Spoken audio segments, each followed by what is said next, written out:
പുറപ്പാട് അധ്യായം 3.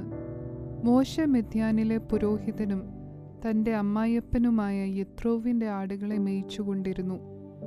അവൻ ആടുകളെ മരുഭൂമിക്ക് അപ്പുറത്ത് ദൈവത്തിൻ്റെ പർവ്വതമായ ഹോരേബ് വരെ കൊണ്ടുചെന്നു. അവിടെ യഹോവയുടെ ദൂതൻ ഒരു മുൾപ്പടപ്പിൻ്റെ നടുവിൽ നിന്ന് അഗ്നിജ്വാലയിൽ അവന് പ്രത്യക്ഷനായി.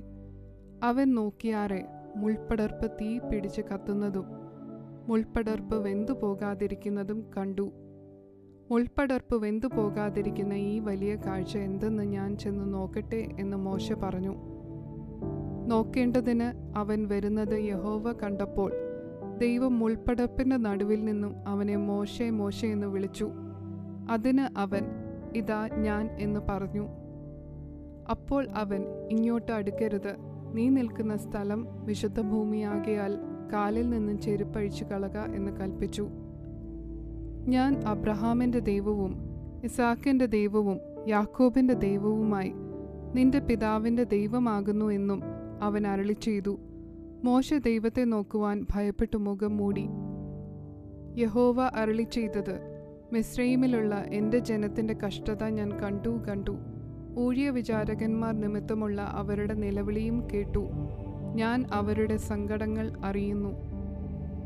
അവരെ മിസ്രയീമ്യരുടെ കയ്യിൽ നിന്നും വിടുവിപ്പാനും ആ ദേശത്തു നിന്നും നല്ലതും വിശാലവുമായ ദേശത്തേക്ക്, പാലും തേനും ഒഴുകുന്ന ദേശത്തേക്ക്, കനാന്യർ, ഹിത്യർ, അമോര്യർ, പെരിസ്യർ, ഹിവ്യർ, യബൂസ്യർ എന്നവരുടെ സ്ഥലത്തേക്ക് അവരെ കൊണ്ടുപോകുവാനും ഞാൻ ഇറങ്ങി വന്നിരിക്കുന്നു. ഇസ്രായേൽ മക്കളുടെ നിലവിളി എൻ്റെ അടുക്കൽ എത്തിയിരിക്കുന്നു. മിസ്രയീമ്യർ അവരെ ഞെരുക്കുന്ന ഞെരുക്കവും ഞാൻ കണ്ടിരിക്കുന്നു. ആകയാൽ വരിക, നീ എൻ്റെ ജനമായ ഇസ്രായേൽ മക്കളെ മിസ്രയീമിൽ നിന്നും പുറപ്പെടുവിക്കേണ്ടതിന് ഞാൻ നിന്നെ ഫറവോൻ്റെ അടുക്കൽ അയക്കും. മോശെ ദൈവത്തോട്, ഫറവോൻ്റെ അടുക്കൽ പോകുവാനും ഇസ്രായേൽ മക്കളെ മിസ്രയീമിൽ നിന്നും പുറപ്പെടുവിപ്പാനും ഞാൻ എന്തുമാത്രമുള്ളൂ എന്ന് പറഞ്ഞു. അതിന് അവൻ, ഞാൻ നിന്നോട് കൂടെ ഇരിക്കും. നീ ജനത്തെ മിസ്രയീമിൽ നിന്ന് കൂട്ടിക്കൊണ്ടുവരുമ്പോൾ നിങ്ങൾ ഈ പർവ്വതത്തിങ്കൽ ദൈവത്തെ ആരാധിക്കുമെന്നുള്ളത് ഞാൻ നിന്നെ അയച്ചതിന് അടയാളമാകും എന്ന് അരുളി ചെയ്തു. മോശെ ദൈവത്തോട്, ഞാൻ ഇസ്രായേൽ മക്കളുടെ അടുക്കൽ ചെന്നു നിങ്ങളുടെ പിതാക്കന്മാരുടെ ദൈവം എന്നെ നിങ്ങളുടെ അടുക്കൽ അയച്ചിരിക്കുന്നു എന്ന് പറയുമ്പോൾ അവൻ്റെ നാമം എന്തെന്ന് അവർ എന്നോട് ചോദിച്ചാൽ ഞാൻ അവരോട് എന്തു പറയണം എന്ന് ചോദിച്ചു. അതിന് ദൈവം മോശയോട്, ഞാനാകുന്നവൻ ഞാനാകുന്നു, ഞാൻ ആകുന്നു എന്നുള്ളവൻ എന്നെ നിങ്ങളുടെ അടുക്കൽ അയച്ചിരിക്കുന്നു എന്നിങ്ങനെ നീ ഇസ്രായേൽ മക്കളോട് പറയണം എന്ന് കൽപ്പിച്ചു. ദൈവം പിന്നെയും മോശയോട് അരുളി ചെയ്തതെന്തെന്നാൽ, നീ ഇസ്രായേൽ മക്കളോട് ഇപ്രകാരം പറയണം, അബ്രഹാമിൻ്റെ ദൈവവും ഇസഹാക്കിൻ്റെ ദൈവവും യാക്കോബിൻ്റെ ദൈവവുമായി നിങ്ങളുടെ പിതാക്കന്മാരുടെ ദൈവമായ യഹോവ എന്നെ നിങ്ങളുടെ അടുക്കൽ അയച്ചിരിക്കുന്നു. ഇത് എന്നേക്കും എൻ്റെ നാമവും തലമുറ തലമുറയായി എൻ്റെ ജ്ഞാപകവും ആകുന്നു.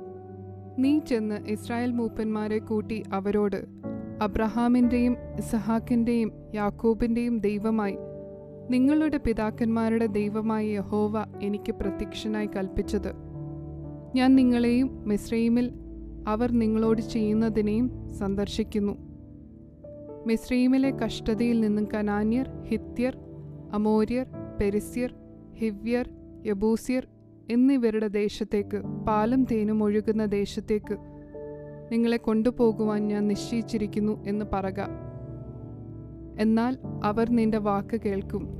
അപ്പോൾ നീയും ഇസ്രായേൽ മൂപ്പന്മാരും മിസ്രയീം രാജാവിൻ്റെ അടുക്കൽ ചെന്ന് അവനോട്, എബ്രായരുടെ ദൈവമായ യഹോവ ഞങ്ങൾക്ക് വെളിപ്പെട്ടു വന്നിരിക്കുന്നു.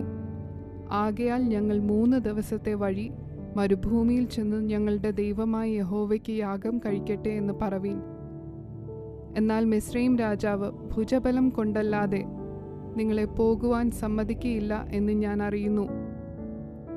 അതുകൊണ്ട് ഞാൻ എൻ്റെ കൈ നീട്ടി മിസ്രയീമിൻ്റെ നടുവിൽ ചെയ്യുവാനിരിക്കുന്ന അത്ഭുതങ്ങളെ കൊണ്ടൊക്കെയും അതിനെ ദണ്ഡിപ്പിക്കും.